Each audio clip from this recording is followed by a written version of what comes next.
Assalamualaikum warahmatullahi wabarakatuh.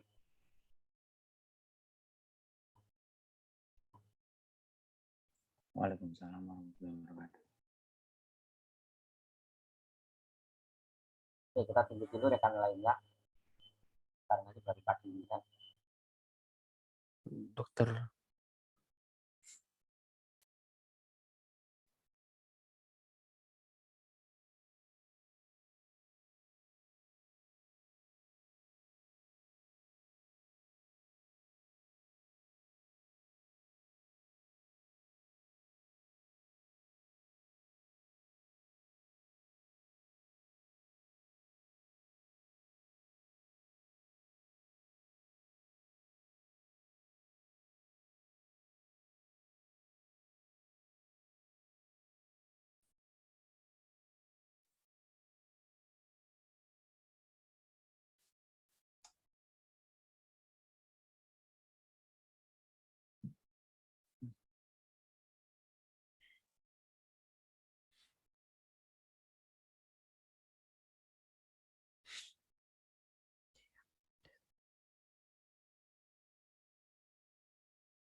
Aksek.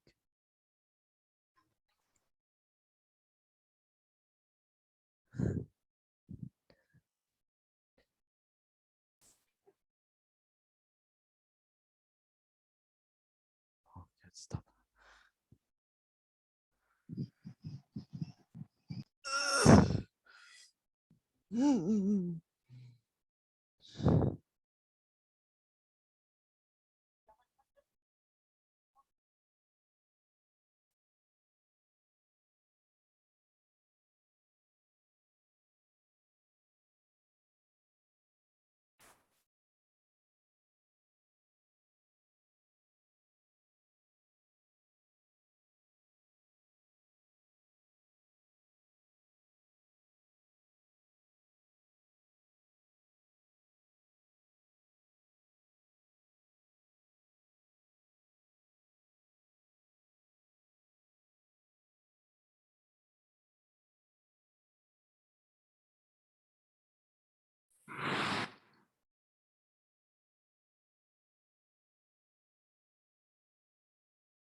Masya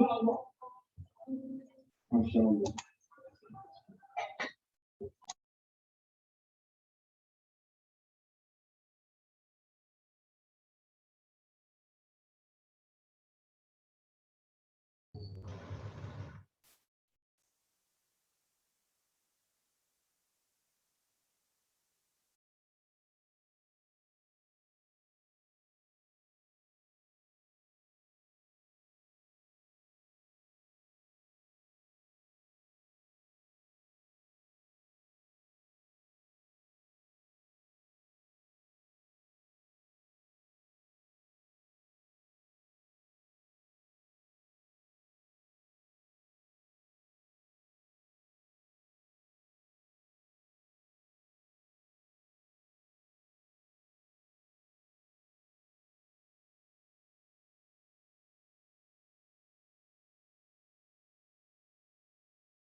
kita mulai saja.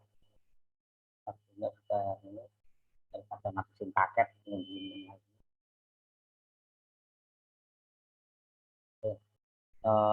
Selamat ketemu di kelas besar metode penelitian. Dalam kelas besar ini saya akan melanjutkan materi yang kemarin ya. Mudah-mudahan sinkron dengan semua yang diajarkan dosen kalian di kelas kecil. Untuk yang kelas kecilnya bukan saya. Ini kelas B sudah ada ya. Ini tadi saya hitung-hitung ada kurang lebih 30 orang, sekitar 30-an orang yang belum masuk, jadi kurang lebih satu kelas. Gitu. Jadi tolong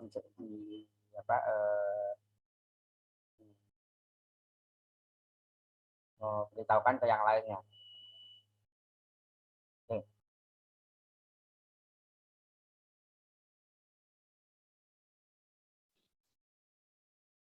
Ini adalah kita masuk ke dalam materi desain penelitian.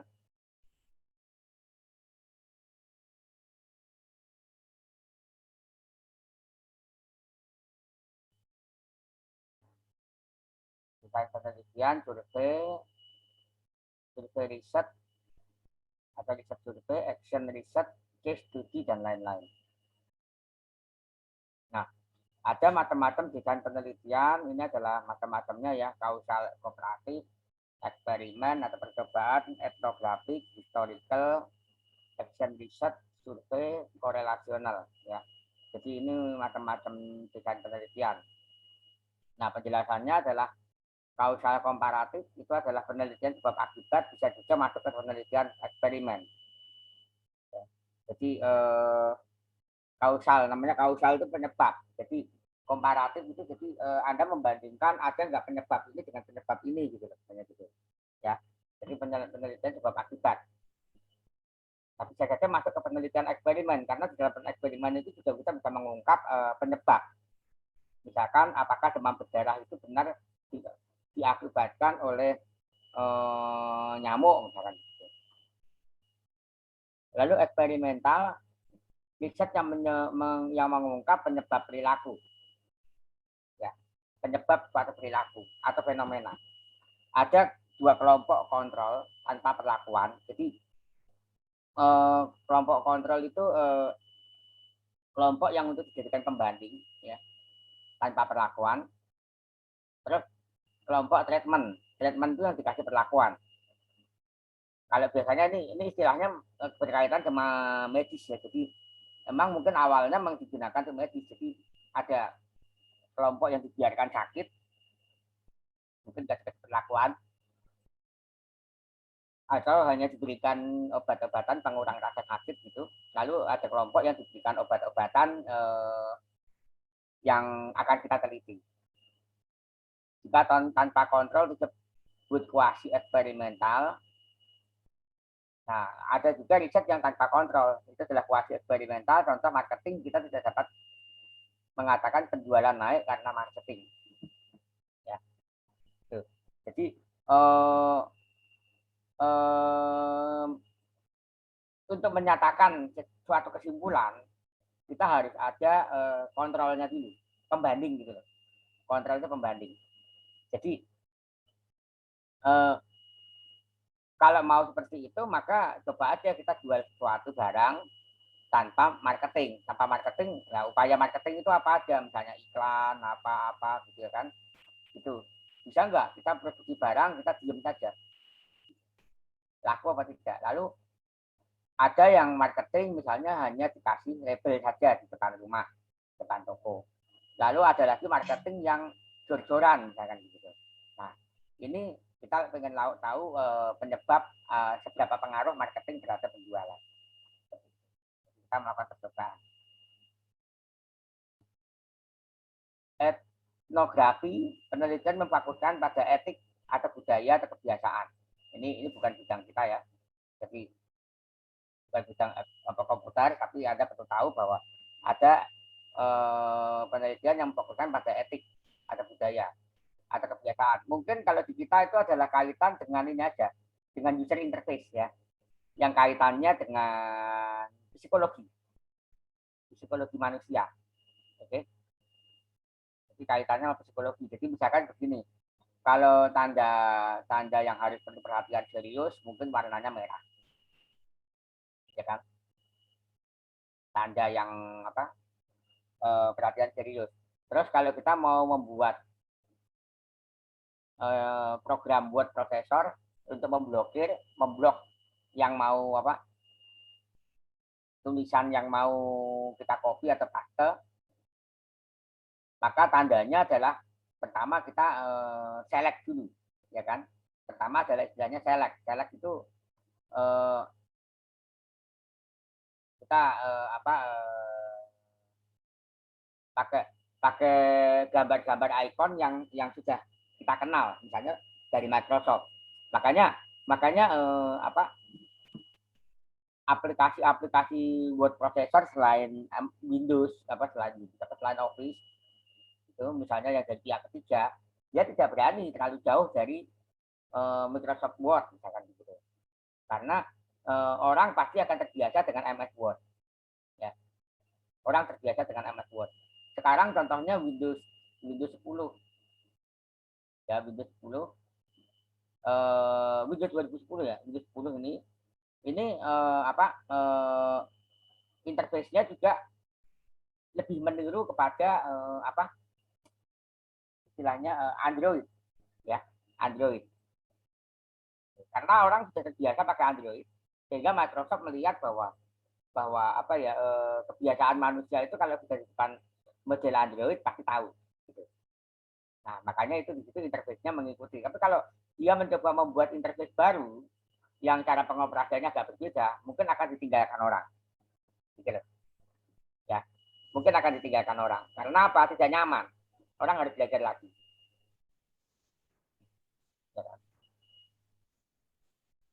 Case study itu adalah memusatkan perhatian pada kasus tertentu. Jadi kalau di kasus itu kita hanya memusatkan pada untuk kasus tertentu. Lalu ada historical, ini ya, ini gagal ada ininya, action research.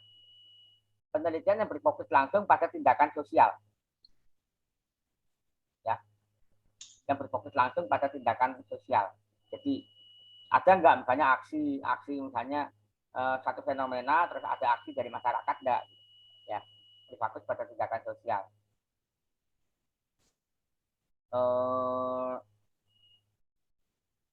Berikutnya lagi adalah survei untuk meneliti perilaku atau sifat individu.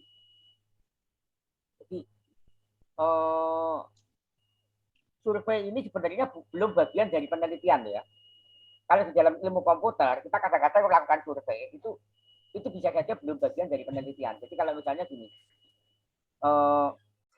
Anda ingin membuat program, misalnya program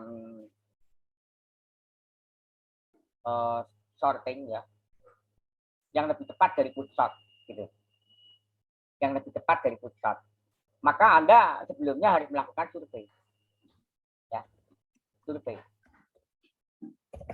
Survei itu berarti mengukur Putshot itu rata-rata berapa sih, dengan data sekian berapa, dengan data sekian berapa. Jadi survei itu pengamatan di lapangan. Ya, jadi Anda melihat performa program Putshot itu. Lalu kalau performanya, ternyata kalau datanya 2 sekian second, datanya 3 sekian second, datanya 100 sekian second gitu. Anda punya grafiknya, ya. Maka dari situ Anda harus melakukan penelitian yang mana ini kecepatannya sekian. Jadi saya mau mentargetkan kecepatan berapa nih, gitu. Ya. Jadi itu survei itu digunakan untuk nanti data pembanding, ya. Data dari sistem yang berjalan. Gitu. Contoh, kalau di aplikasi sistem informasi ya, sekarang ini di pemerintah, contoh. Ya nggak usah jauh-jauh deh, yang ini aja, Peduli Lindungi. Peduli Lindungi itu menurut saya apa ya,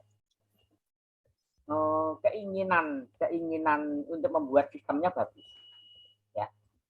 Apa istilahnya, membuat sistem yang aman, bagus. Niatnya bagus. Peduli lindungi untuk COVID itu loh. Untuk sertifikat COVID. Niatnya udah bagus. Namun sepertinya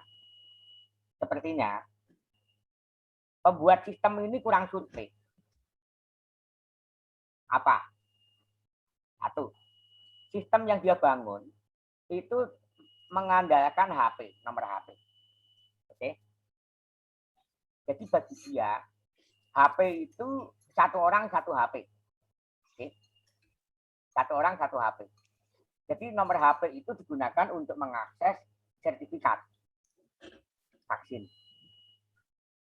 Masalahnya, apakah orang Indonesia itu sudah siap satu orang satu HP? Belum tentu. Belum tentu. Walaupun mungkin, mayoritas satu orang itu punya lebih dari satu HP. Oke, silakan. Bahkan HP-nya itu Android bisa double kartu. Oke, silakan. Cuman masalahnya oke lah kalau mau satu orang dianggap satu HP. Sekarang pertanyaannya, apakah satu orang itu konsisten dengan satu nomor HP?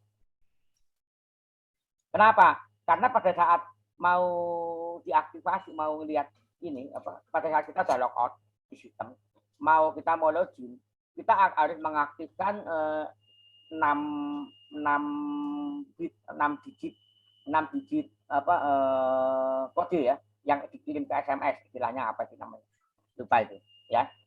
Itu untuk autentifikasi masuk, gitu loh. Padahal sebenarnya yang benar itu setiap sertifikat itu adalah satu nomor KTP, ya kan? KTP itu sekarang nomor KTP sekarang bagus. Anak belum 17 tahun sudah punya nomor KTP, walaupun belum keluar KTP-nya kan. Nomor penduduk itu sudah ada NIP atau NRP atau NIM-nya, itu sudah ada.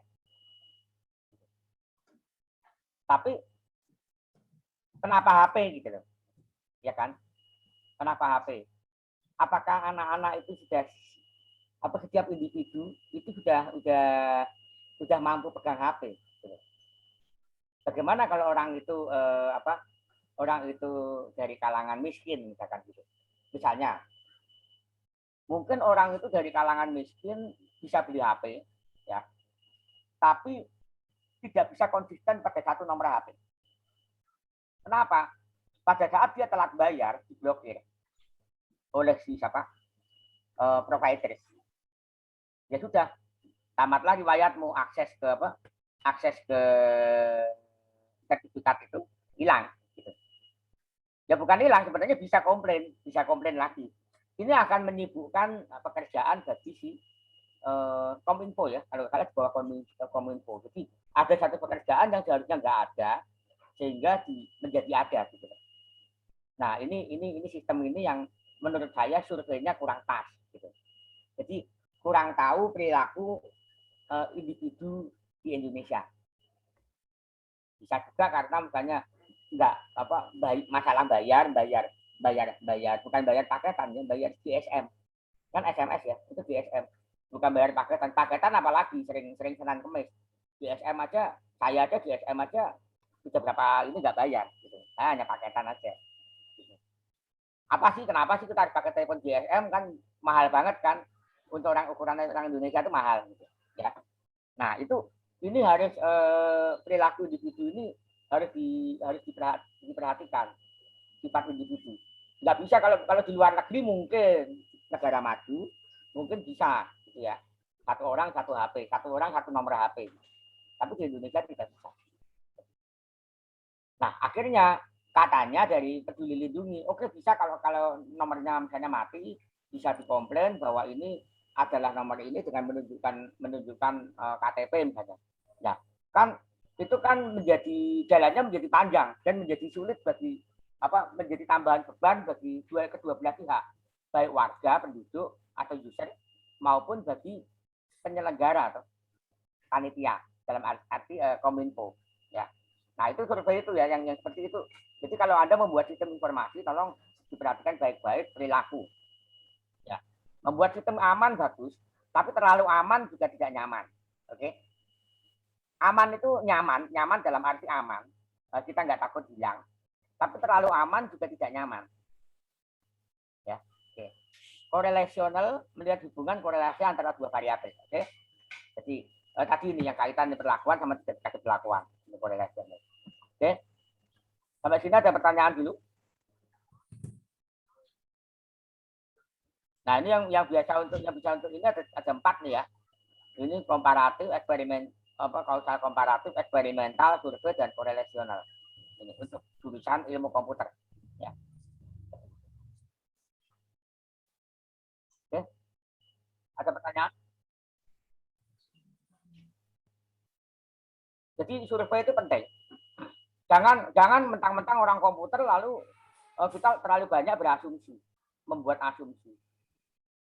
asumsi bahwa kalau saya menggunakan SMS maka itu aman. Gitu. Seperti Peduli Lindungi.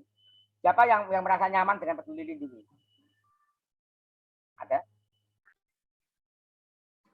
Ada yang nomornya mati?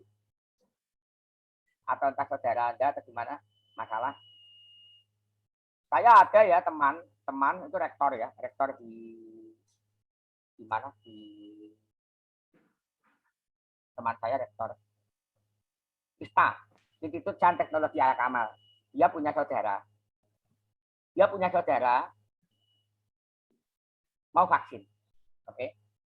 Mau vaksin kan daftar sudah daftar nih, mau vaksin pertama udah daftar, berat gitu.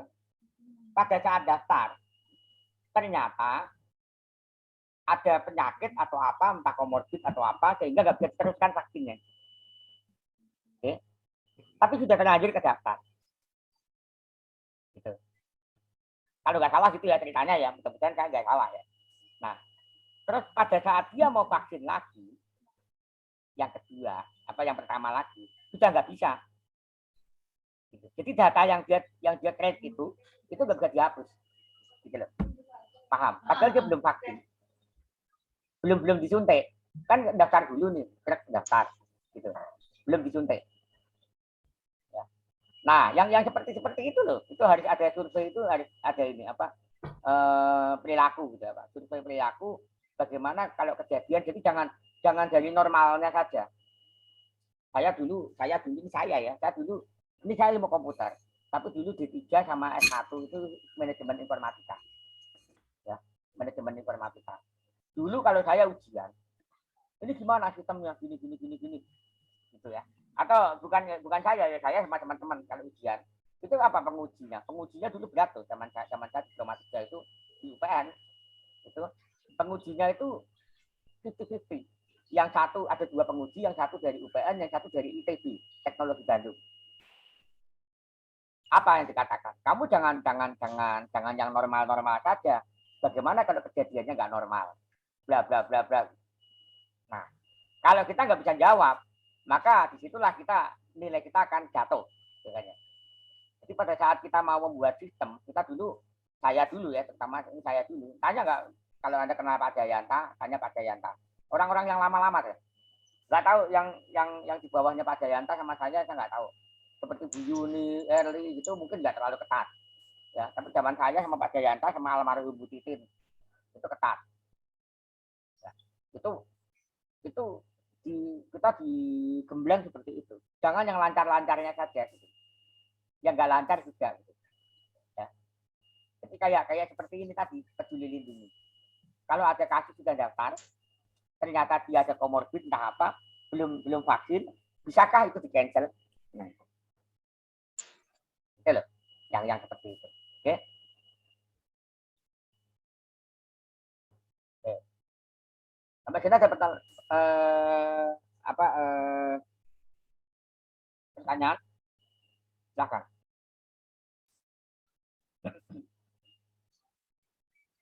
Suara saya jelas ya? Jelas, Pak. Oke, silakan kalau ada pertanyaan.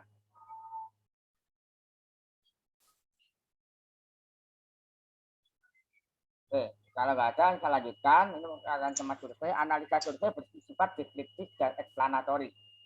Jadi analisa survei itu harus menjelaskan. Deskriptif itu membeberkan atau mendefinisikan, dan eksplanatory itu menjelaskan.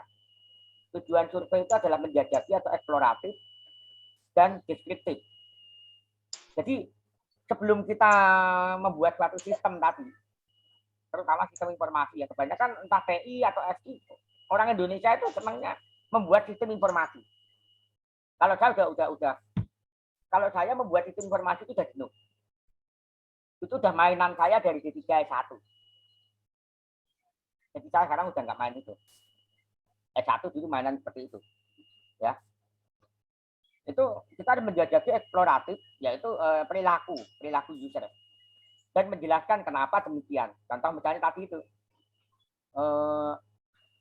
Dia bisa nggak si perancangnya itu? Kenapa kok kamu menggunakan? Kalau misalnya perancangnya itu ada, kita masukkan ke ujian skripsi, perancangnya Peduli Lindungi, gitu.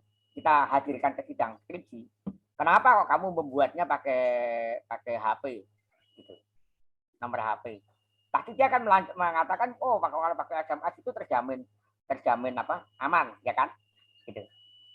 Tapi kalau terjadi kasus seperti yang saya katakan tadi, udah daftar ternyata kemudian dihapus, terus ada orang yang nomor HP-nya tidak konsisten, bukan nggak konsisten ya, ada yang bayar nggak kuat sehingga nomor HP-nya Senin Kemis gitu. Jadi Senin nomor baru, Kemis nomor baru lagi, Senin nomor baru, Kemis nomor baru lagi. Ada yang seperti itu, ada juga yang dia punya utang di mana-mana, setiap punya HP nanti ada apa istilahnya, debt collector bisa melacak dia gitu istilahnya, ya kan? Orang tuh kan orang Indonesia tuh selalu punya 1001 masalah dengan HP, ya, hampir semua orang Indonesia. Nah, jadi nomor HP itu tidak bisa dijamin tidak bisa dijamin awet. Gitu. Saya dulu punya nomor HP itu sudah 10 tahun lebih, alhamdulillah ya, sudah 10 tahun lebih. Terpaksa saya ganti nomor HP karena apa? WA saya dibajak sama orang, nggak tahu dari mana masuknya. Ya. Nah, itu yang seperti itu loh. Dengan adanya pembajakan di nomor WA itu akhirnya saya ganti HP, nomor HP. Ya. Terus penjelasan atau explanatory, hubungan kausal dan pengujian hipotesa. Terus evaluasi, prediksi atau estimasi peramalan, penelitian operasional, pengembangan indikator-indikator sosial. Jadi tujuan penelitian survei kira-kira seperti itu. Ya. Tapi kalau untuk di kita terutama adalah menjajaki atau eksploratif dan deskriptif. Ya, deskriptif. Seperti itu. Menguraikan. Mampu nggak kita menguraikan, ini apa sih kita uraikan? Sebenarnya sistem Peduli Lindungi itu sebaiknya bagaimana sih sistem keamanannya? Jadi kita uraikan, lalu kita jelaskan satu persatu. Kalau misalnya menggunakan nomor HP itu plus minusnya apa, terus kalau nggak menggunakan nomor HP hanya kartu penduduk plus minusnya apa, maka kita akan mencoba memaksimalkan keamanan, tapi juga memaksimalkan kenyamanan. Karena keamanan dan kenyamanan itu berbanding terbalik, ya, berbanding terbalik. Sama seperti main hawa. Kalau ada bangun rumah, ada uangnya dipakai untuk bayar banyak tukang, maka cepat, pekerjaan itu cepat. Ya, tukangnya Anda punya 100 tukang untuk bangun rumah, cepat. Tapi uang Anda akan habis hanya untuk bayar tukang. Materialnya belum, ya kan? Gitu. Tapi kalau tukangnya Anda kurangi hanya 1 atau 2 tukang, maka lambat. Materialnya bisa. Ya. Jadi ini nanti kita akan mengoptimalkan itu. Itu. Ya, pertimbangannya itu gitu loh. Ya. Sampling. Mengapa kita perlu sampel atau sampling? Karena populasinya banyak. Ini salah satu teknik survei itu adalah sampling. Kualitas penelitian sampel lebih baik dari sensus. Sensus menghitung langsung populasi. Jadi contohnya gini, kalau Anda pengen tahu perilaku orang pakai HP, maka Anda jangan melihat orang-orang yang berduit. Orang yang berduit itu gampang gitu. Udah gampang lah. Nanti kalau nomor saya hilang, ntar saya beli lagi, saya urus lagi. Gitu. Urus lagi, ada punya staff saya nanti yang ngurusin. Gitu. Ya. nggak masalah gitu. Tapi bagaimana dengan orang yang punya masalah HP tapi dia tidak berduit gitu. Ya kan? Nah, ini mungkin perilakunya akan beda lagi. Kualitas penelitian atau sampel lebih baik dari sensus ya. Sensus menghitung secara langsung atau populasi. Relatif cepat, menghindari penelitian yang bersifat merusak, misalkan karena bias. Ya.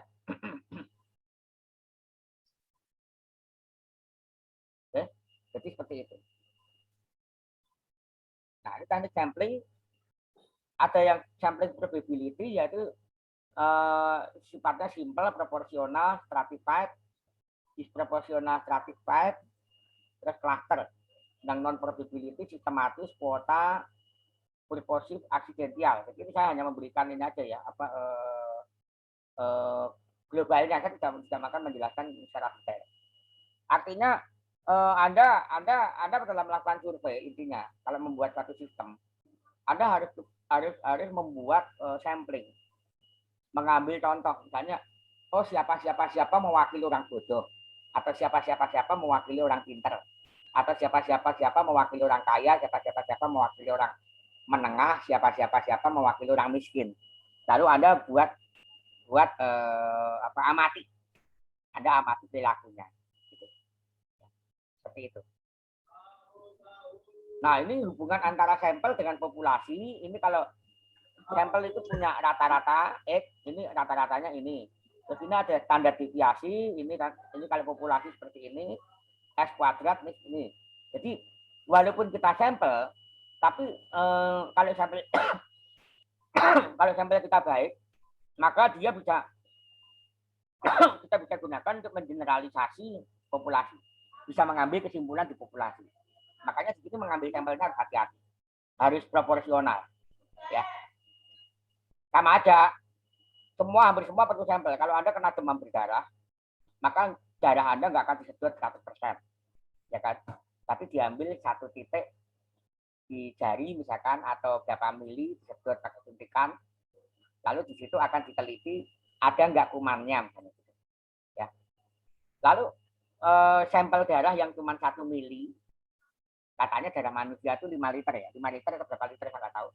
Itu kalau disedot semuanya, tapi darah Anda yang diambil cuma 1 mili atau 1 tetes dari ujung ini, itu sudah mencerminkan seluruh darah yang ada di tubuh kita. Oke, jadi sampel ini harus menjelaskan populasi. Formula pengukuran sampel ini adalah N, itu adalah ukuran sampel. Nah, sekarang pertanyaannya ukuran sampelnya berapa, gitu kan?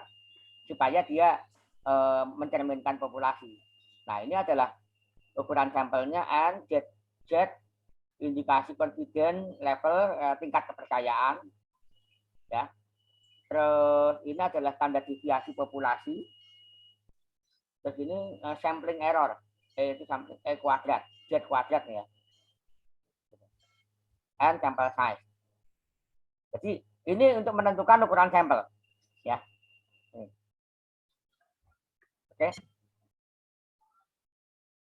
Memang yang bagus itu populasi. Tapi kalau populasi itu besar, misalnya Anda mau mengamati seluruh orang yang pakai HP, kan tidak mungkin. Anda mengeluarkan kotak besar-besaran untuk membayar orang yang pengamat, kan tidak mungkin kan. Nah, makanya Anda pakai sampel. Masalahnya di sini ukuran sampelnya berapa yang agar bisa mencerminkan populasi. Kalau sampelnya terlalu kecil, ya tidak mencerminkan. Gitu. Misalnya dari 100 orang, Anda sampelnya cuma 2 orang, jelas kurang mencerminkan. Kalau 100 orang mungkin anggaplah mungkin 30 atau berapa lah, itu baru mungkin rasa mencerminkan.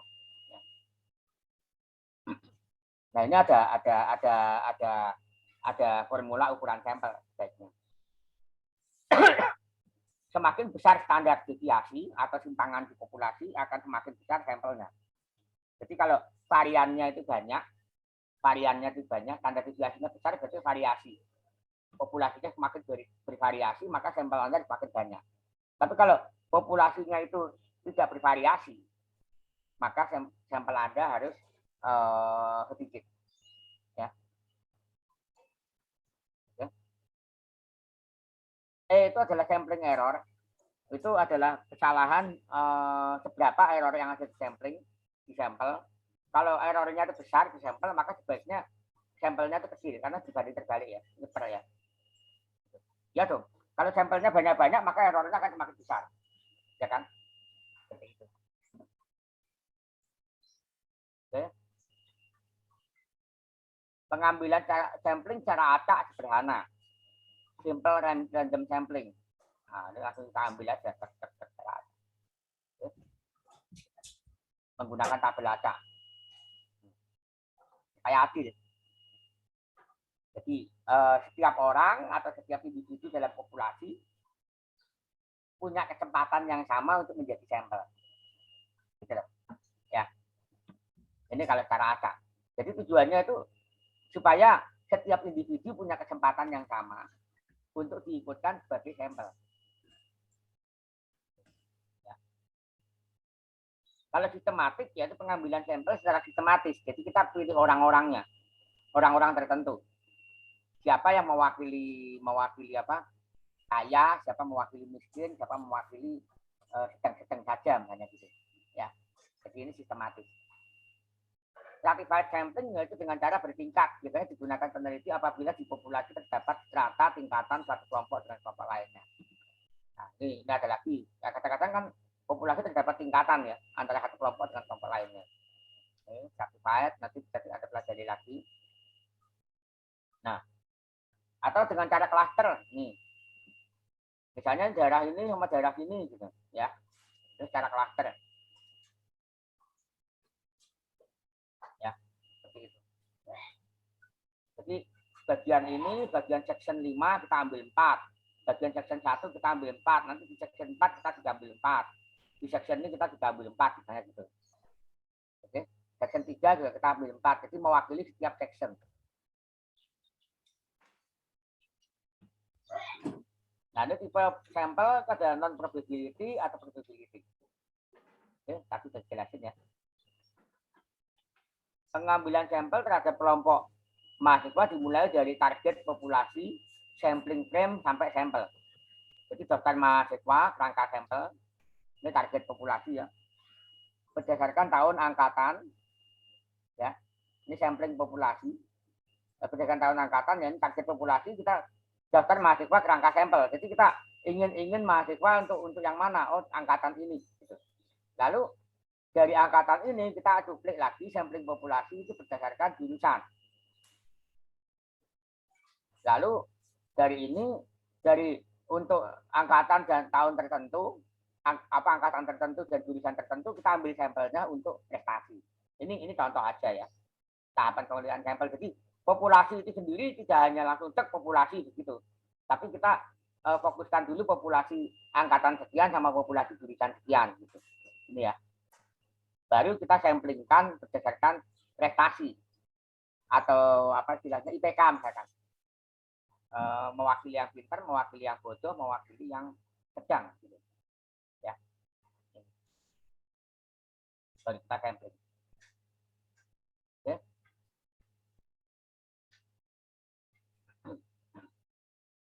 Nah, ini tadi sudah jelasin ya. Ukuran sampel sangat tergantung dari variasi populasinya. Semakin besar variasi populasi, semakin besar ukuran sampel yang diperlukan. Agar estimasi terhadap parameter dapat dilakukan dengan akurat dan memenuhi presisi, ukuran sampel juga dipengaruhi oleh keyakinan peneliti dalam melakukan estimasi. Jadi ini keyakinan, confident. Biasanya orang kalau sudah pengalaman, dia akan punya confident level. Dapat. Oh, kalau di sini saya yakin deh, ini orang-orang pengikut PDIP semua, misalnya gitu. Oh, yang di sini adalah orang-orang pengikut Demokrat semua.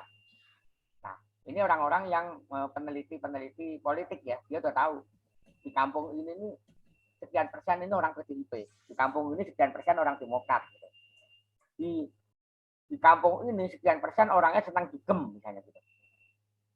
Ya, di kampung ini orangnya sekian persen alim. Nah, ini misalnya kalau kita mau melihat misalnya moral penduduk misalkan gitu. Ya, contohnya seperti itu. Oke. Ini makanya pakai jet, confident. Oke. Jadi kira-kira itu ya. Cara sampel. Sampai sini ada pertanyaan?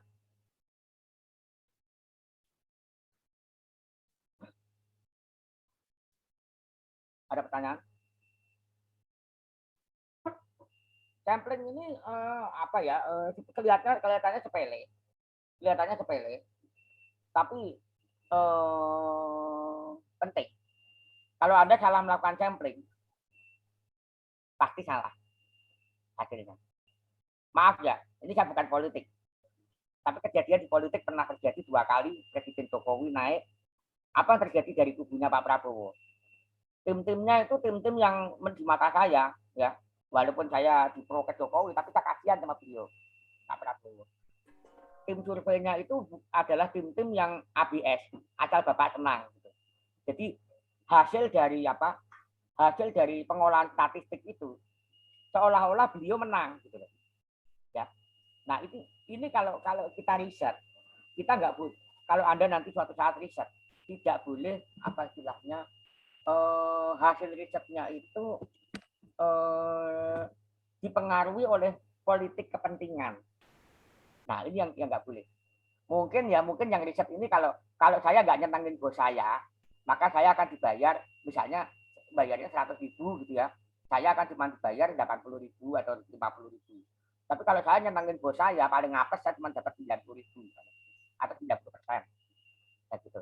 Nah itu yang seperti itu tuh sudah nggak apa, sudah tidak apalagi ya, sudah tidak jujur, tidak apa adanya gitu ya. Kita peneliti itu apa adanya. Ya, peneliti itu apa adanya. Kalau itu hasilnya pahit, ya kita harus mengatakan itu pahit, gagal. Nah, nanti di dalam penelitian, misalnya skripsi Anda gagal, Anda jangan kecewa. Justru di situ tantangan Anda. Kok gagal ini kenapa? Gitu. Ya kan? Sama aja dengan politik ini. Wah, kok ini belum pemilu ya, anggaplah belum pemilu. Pak, Bapak kalau kampanye jangan di sini, Pak. Ini kantong-kantong Bapak ini sudah unik, misalnya gitu. Bapak kalau kampanye di kantong Bapak ini strateginya kampanyenya kayak gini, karena kalau kantong diperkuat kan kayaknya percuma. Justru Bapak yang lemah di sebelah sana, itu di tempatnya lawan, itu Bapak kalau kampanye dengan menggunakan metode X misalkan gitu. Nah, itu supaya lawan itu banyak apa ya? Banyak berbalik pihak ke kita gitu. Kasarnya kan begitu kan kalau ini. Nah, itu hal-hal yang seperti itu harusnya disampaikan gitu loh. Ya. Ini kalau risetnya riset yang berkaitan sama politik ya. Seperti itu. Jadi kita harus tahu perlakuan pada daerah sampel, ya, perlakuan pada daerah sampel. Misalnya contohnya gini, mengambil sampel darah untuk penyakit X yang menyerang anak-anak. Penyakit X itu ada penyakit X umpamanya, ya jangan sampai ya, penyakit X itu ternyata menyerang sampai usia 17. Lalu si dokter ini tahu rata-rata anak usia 12 sampai 17 itu berani diambil darah. Tidak takut jarum suntik. Maka dokter itu harus punya apa ya? Dia dari situ harus punya background kan, apa keyakinan gitu loh. Keyakinan bahwa kalau saya sampling anak-anak, maka challenge-nya, tantangannya atau hambatannya akan besar. Ya. Ini saya nggak menggunakan hambatan, tapi tantangannya besar karena anak-anak itu harus dirayu, apa. Jadi untuk 100 anak itu mungkin butuh sekian jam, tapi beda dengan anak yang menginjak dewasa, itu 12 sampai 17 tahun. Gitu loh. Ya.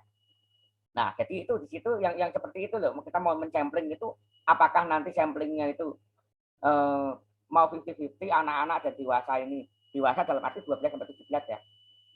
Anak-anak sama ABG lah. Anak-anak dan ABG ini 50-50 atau ABG-nya diperbesar, anaknya sedikit lebih kecil gitu. Karena talentnya pengambilan sampelnya itu berat untuk anak-anak gitu, dan seterusnya. Ya. Jadi kira-kira seperti itu. Jadi harus ada perbedaan perlakuan gitu.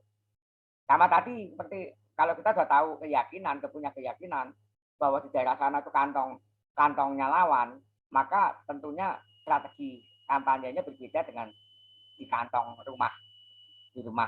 di homeland gitu loh, di tanah air kita sendiri gitu loh istilahnya. Ya. Jadi kira-kira seperti itu.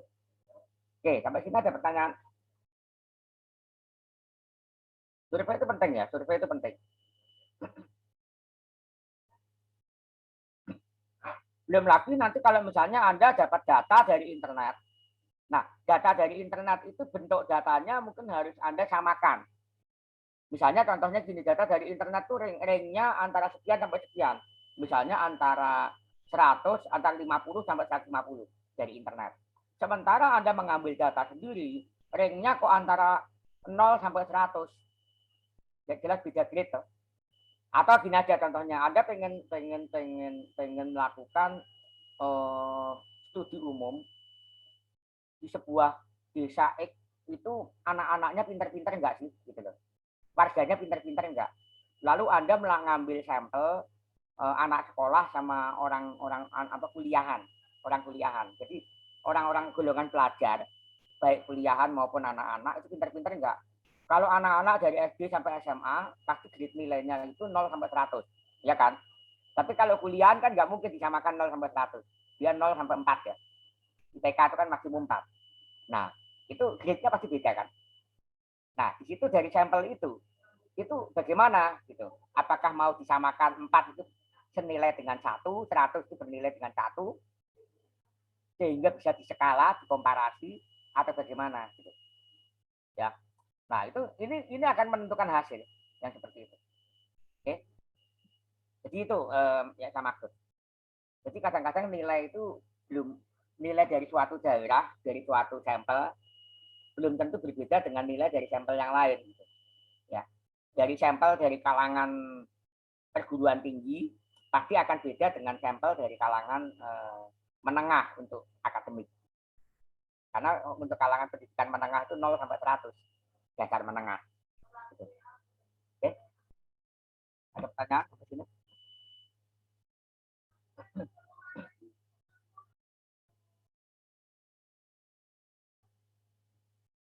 Atau misalkan begini, Anda ingin melakukan membuat suatu mesin yang bisa beroperasi di negara 4 musim dan negara tropis. Negara 4 musim Anda sampel adalah Amerika. Jangan paksa negara Amerika loh, kok kamu kok pakai Fahrenheit, pakai Celsius dong biar sama dengan Indonesia, nggak bisa. Dia untuk sebuah mesin yang diukur suhunya di Amerika sana dia pakai Fahrenheit, beratnya pakai pound, ya kan? Tapi di Indonesia nggak kenal seperti itu.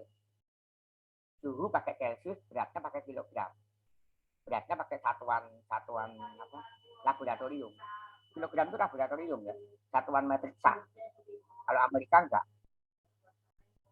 Ada kemarin di ini ya di internet saya lupa ya, ada lubang di jalanan. Di jalanan tuh lubang besar gitu. Terus ada orang menulis ini orang Amerika nih nulis. Saya menemukan lubang di jalan cukup besar. Apa ukurannya? Kira-kira seukuran 7 mesin cuci. Jadi ukurannya mesin cuci. Di Amerika saya nggak ada. Saya melihat lubang besar kira-kira 7 mesin cuci. Jadi kalau 7 mesin cuci dimasukkan lubang itu cukup gitu loh. Jadi ukurannya 7 mesin cuci. Orang Amerika tuh apa ya? Mesin cuci minded. Coba kalau nggak percaya. Ada nonton film Apollo 13. Apollo 13. Kisah nyata ya, kegagalan astronot untuk mendarat di bulan, jadi paksa dia harus diselamatkan untuk supaya kembali ke bumi. Apa yang terjadi? Di ibunya astronot itu, orang tuanya astronot itu, tidak diberitahu oleh apa? Kalau yang beritahu siapa ya? Saya lupa, kalau nggak salah oleh Neil Armstrong. Apollo 13 kan awaknya Apollo 11 kan Neil Armstrong. Ceritanya Apollo 13 ini awaknya ini sahabatnya Neil Armstrong. Neil Armstrong ngomong ke ibunya awaknya, salah satu awak dari Apollo 13. Bu, maaf ya, minta doa saja, doakan saja anakmu supaya selamat bisa membawa Apollo 13 ini yang bermasalah kerusakan teknis kembali ke bumi, mendarat ke bumi. Apa ibunya ngomongnya? saya yakin anak saya bisa menurunkan mesin cuci itu. Jadi ukuran Apollo 13 itu dianggap oleh si ibunya itu mesin cuci. Saya yakin anak saya bisa mendaratkan mesin cuci itu kembali ke bumi. Jadi apa ya ukuran itu tuh mesin cuci. Sama aja kalau orang Jawa, ini sudah pindah ke Jakarta, sukses di Jakarta, sudah punya bisa beli 3 mobil, ya kan? Standar kekayaannya itu ukurannya adalah mobil. Ya. Lalu kalau orang desa lain lagi, oh ini petani atau yang orang desa yang sukses, sapinya ada 10, ya. Nah itu satuan-satuan ukur yang seperti itu yang harus ada pada saat Anda survei di lain daerah, itu harus Anda samakan. Satu sapi itu apa? Kira-kira harga berapa? Itu kalau dirupiahkan. Terus mobil definisi mobil kan mungkin susah ya. Kalau mobil kan ada tahunnya. Kalau sapi mungkin umurnya mungkin masih agak muda. Tapi kalau mobil kan, punya 3 mobil tapi tidak peduli tahunnya. Oke, sampai sini ada pertanyaan?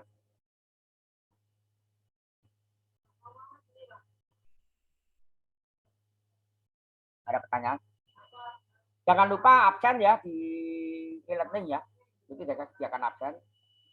Absen yang di Google di aplikasi ini saya bilang belum berhasil. Bentar, ini saya bisa ini enggak? Oke, sudah baru dibuatkan. Oke. Nah, silakan Anda absen juga di e-learning ya. Saja. Oke, ada pertanyaan? Kalau nggak ada pertanyaan, saya akhirin. Terima kasih. Wassalamualaikum warahmatullahi wabarakatuh. Waalaikumsalam warahmatullahi wabarakatuh. Terima kasih, Pak. Waalaikumsalam warahmatullahi wabarakatuh. Terima kasih, Pak. Terima kasih, Pak. Terima kasih, Pak. Yo.